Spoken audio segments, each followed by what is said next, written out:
स्वागत है आप सभी का हमारे एड्रल क्लासेस के इस यूट्यूब चैनल पे। तो जैसा कि अभी तक हम लोगों ने कवर किया है कि संधि किसे कहते हैं और संधि के कितने प्रकार होते हैं। तो संधि के 3 प्रकार होते हैं, जिसमें था स्वर संधि, व्यंजन संधि और विसर्ग संधि। तो स्वर संधि जो है हम लोग पिछले क्लास में ही स्वर संधि को कवर कर चुके हैं और आज के क्लास में हम लोग कवर करने वाले हैं व्यंजन संधि किसे कहते हैं। तो चलिए हम लोग आज का क्लास स्टार्ट करते हैं और व्यंजन संधि को जो है समझते हैं। ठीक है, तो व्यंजन संधि, सबसे पहले हम लोग कोई भी चीज़ स्टार्ट करने से पहले उसका परिभाषा को देखते हैं कि उसका परिभाषा क्या है। तो सबसे पहले हम लोग जानेंगे कि व्यंजन संधि का परिभाषा क्या है। ठीक है, तो सबसे पहले हम लोग जानेंगे व्यंजन संधि का जो है परिभाषा क्या है। तो 2 व्यंजन वर्णों के मेल से जो विकार उत्पन्न होता है उसे व्यंजन संधि कहते हैं। ठीक है, 2 वर्णों, कौन से 2 व्यंजन वर्णों। तो अब आप लोग को यहाँ पे व्यंजन वर्ण आया तो आप लोग को व्यंजन वर्ण भी पता होना चाहिए। तो व्यंजन वर्ण जो है हमारे होते हैं 33। कितने हैं? 33 है व्यंजन वर्ण 33।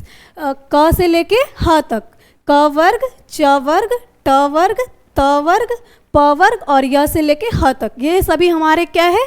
व्यंजन वर्ण है। ठीक है, तो टोटल कितने होते हैं? 33। तो आप लोगों से पूछा जाएगा कि व्यंजन वर्ण टोटल कितने हैं, तो बोलना है 33 है।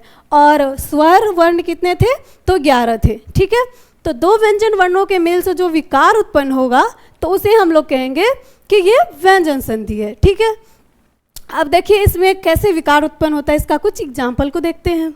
जैसे उत जोड़ नति, उन्नति, जगत जोड़ अम्बा, जगदम्बा। ये किस तरीके से यहाँ पे देखिए कुछ ना कुछ तो विकार यहाँ पे उत्पन्न हो रहा है, परिवर्तन हो रहा है कि यहाँ पे जगत जोड़ अम्बा था, यहाँ पे जगदम्बा हो गया। तो इसको हम लोग जो है आगे समझेंगे कि यहाँ पे जगत जोड़ अम्बा जो है यहाँ पे जगदम्बा कैसे हो। ठीक है, सत जोड़ आनंद क्या हो गया? सदानंद। ठीक है, अब इसके जो है नियम है उसको हम लोग देखते हैं। तो सबसे पहले हम लोग जो है व्यंजन संधि के पहले नियम को देखेंगे।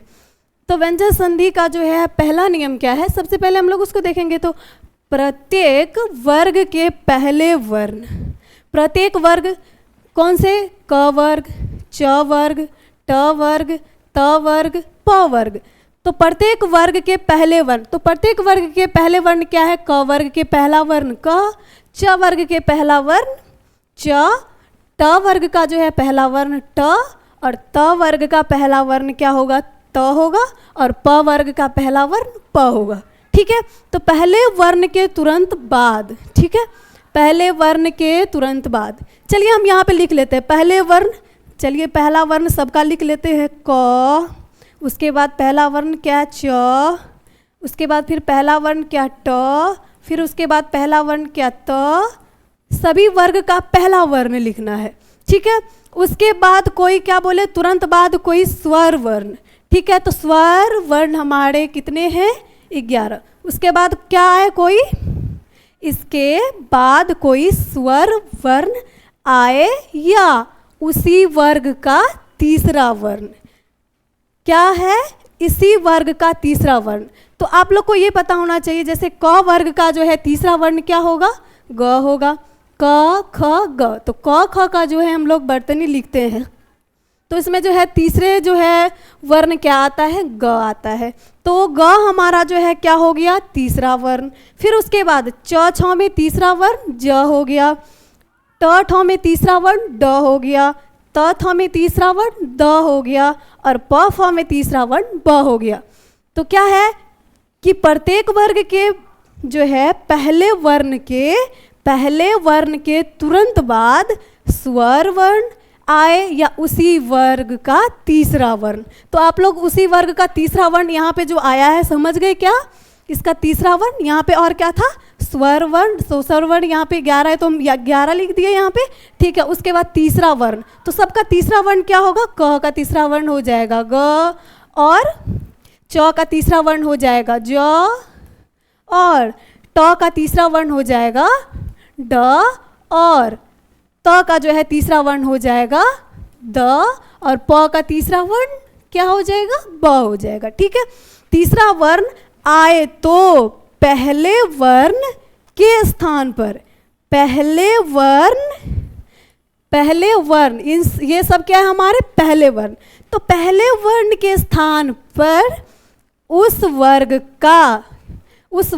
का तीसरा वर्ण हो जाता है।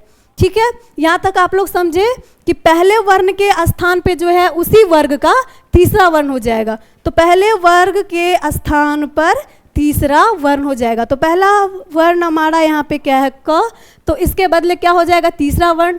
तो तीसरा वर्ण इसका क्या है ग है, और इसका क्या है ज है, इसका क्या है ड है। यहाँ पे देखिए त का जो है तीसरा वर्ण द है, और प वर्ग का तीसरा वर्ण ब है।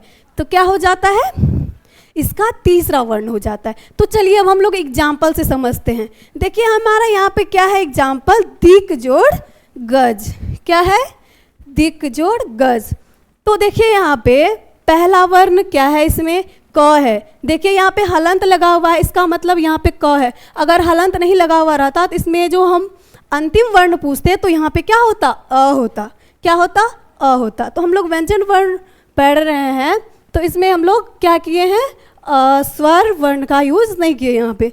तो यहाँ पे दिक जोड़ गज जो है, तो यहाँ पे इसके जस्ट बाद तीसरा वर्ण आया है कि नहीं आया है। यहाँ पे देखिए प्रत्येक वर्ग के पहले वर्ण के तुरंत बाद कोई क्या आए, या तो स्वर वर्ण आएगा या उसी वर्ग का तीसरा वर्ण। तो यहाँ पे देखिए क वर्ग का यहाँ पे तीसरा वर्ण आया है कि नहीं आया है, क वर्ग का तीसरा वर्ण आया है कि नहीं आया है। तो पहले वर्ण का जो है स्थान पे, पहले वर्ण के स्थान पे क्या हो जाएगा इसी वर्ग का तीसरा वर्ण। तो इसी वर्ग का तीसरा वर्ण क्या है ग। तो यहाँ पे हमारा पहले से लिखा हुआ है दी, उसके बाद पहले वर्ण के स्थान पे हो जाएगा ग, ये हमारा रहा ग, और यहाँ पे पहले से यहाँ पे क्या है ग और ज। ठीक है, तो हो गया हमारा दिग्गज। ठीक है, या तो आप लोग इसमें हलंत लगा के भी लिख सकते हैं, या नहीं तो आप लोग इसको आधा भी लिख सकते हैं। ठीक है, क्योंकि ये अभी आधा ही है। तो यहाँ पे हो गया हमारा दिग्गज। अब देखिए हमारा दूसरा एग्जाम्पल क्या है, सट जोर आनन। ठीक, आप लोग इसको इस तरीके से भी लिख सकते हैं, दिखाते हैं कैसे। एक मिनट दिखाते हैं। जैसे देखिए यहाँ पे आप लोग इसको इस तरीके से भी लिख सकते हैं, ये रहा ऐसे। ठीक है, ये हो गया दिग्गज। अब देखिए सट जोड़ आनन है, तो यहाँ पे देखिए पहला वर्ण है ट। क्या है ट है, मतलब पहले शब्द में जो है अंतिम वर्ण क्या है ट है ना, और उसके जस्ट बाद क्या आया है कोई स्वर वर्ण। तो यहाँ पे हमारा रूल्स भी कह रहा था कि या तो पहले वर्ण के बाद या तो स्वर वर्ण आएगा या उसी वर्ग का तीसरा वर्ण भी आएगा। तो यहाँ पे स्वर वर्ण जो आया है, तो यहाँ पे इसके स्थान पे पहले वर्ण के स्थान पे उसी वर्ग का तीसरा वर्ण हो जाएगा। तो इस वर्ग का तीसरा वर्ण क्या है स, उसके बाद इस वर्ग का जो है तीसरा वर्ण है ड, उसके बाद आधा ड अगर यहाँ पे होता है तो आप लोग को ये पता होना चाहिए कि कोई भी अगर वर्ण जो है व्यंजन वर्ण अधूरा रहता है तो उसको स्वर वर्ण जो है पूरा कर देता है। तो यहाँ पे आ जो था इसको पूरा करेगा, तो यहाँ पे हो जाएगा सडा, और यहाँ पे हमारा बच्चा है नन, हो गया सडानन। ठीक है, इसी तरीके से आप देखिए हमारा एग्जाम्पल फिर यहाँ पे क्या है वाक जोड़ इस। तो यहाँ पे देखिए पहला वर्ण है हमारा यहाँ पे क है। ठीक है, प्रत्येक वर्ग के पहले वर्ण। ठीक है, सब में देखिएगा आपको पहला वर्ण ही यहाँ पे मिलेगा प्रत्येक वर्ग का। तो पहले वर्ण के जस्ट बाद आया है हमारा स्वर वर्ण। तो स्वर वर्ण होते 11। ठीक है, आप लोग को पता है। तो ये दीर्घ ई जो है हमारा क्या है स्वर वर्ण। तो यहाँ पे इसके जगह पे क्या हो जाएगा तीसरा वर्ण। तो यहाँ पे वा, और यहाँ पे हो जाएगा इसके जगह पे ग, और उसके बाद ये ई जो है इसको क्या कर देगा पूरा कर देगा। तो यहाँ पे ये जो ई है बड़ी ई लगा हुआ है, तो ये हो जाएगा वागिस। ठीक है, क्या हो जाएगा वागिस। तो यहाँ पे अब जो है ये हलंत यहाँ पे नहीं रहेगा। ठीक है। यहाँ पे जो ये हलंत है ये अब यहाँ पे नहीं रहेगा, ठीक है, क्योंकि ये जो है इसको पूरा कर चुका है, ठीक है। एक मिनट, यहाँ पे जो है ये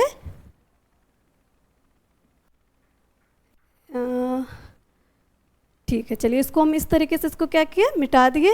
ये इसको हम पूरा करके ही लिख देते हैं यहाँ पे, ठीक है। डायरेक्ट आप लोग को पता चल जाएगा, यहाँ पे हो जाएगा वागिश, ठीक है।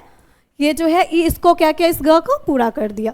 फिर अब देखिए जगत जोड़ क्या है, अम्बा है, तो जगत जोड़ अम्बा यहाँ पे क्या हो जाएगा, यहाँ पे देखिए यहाँ पे हलंत लगा है, ठीक है, यहाँ पे छूट गया तो यहाँ पे हलंत है, तो त आया है पहला वर्ण, उसके बाद आया है स्वर वर्ण, तो ये हमारा पहला वर्ण जो था ये क्या हो जाएगा, इसका तीसरा वर्ण, इसके जगह पे क्या हो जाएगा, तीसरा वर्ण, तो ज ग, और यहाँ पे त का तीसरा वर्ण, त वर्ग का तीसरा वर्ण है द, और यहाँ पे लिखा है हमारा क्या, अम्बा। तो यहाँ पे हमारा जो है द, अगर त यहाँ पे आधा था तो द भी तो आधा आएगा, तो इस द को पूरा किया कौन, ये अ, कौन किया, ये अ पूरा किया, और यहाँ पे हमारा बच्चा है, अब ये हमारा क्या हो गया, जगदम्बा, ठीक है। अब देखिए फिर है एग्जाम्पल, अच जोड़ अंत।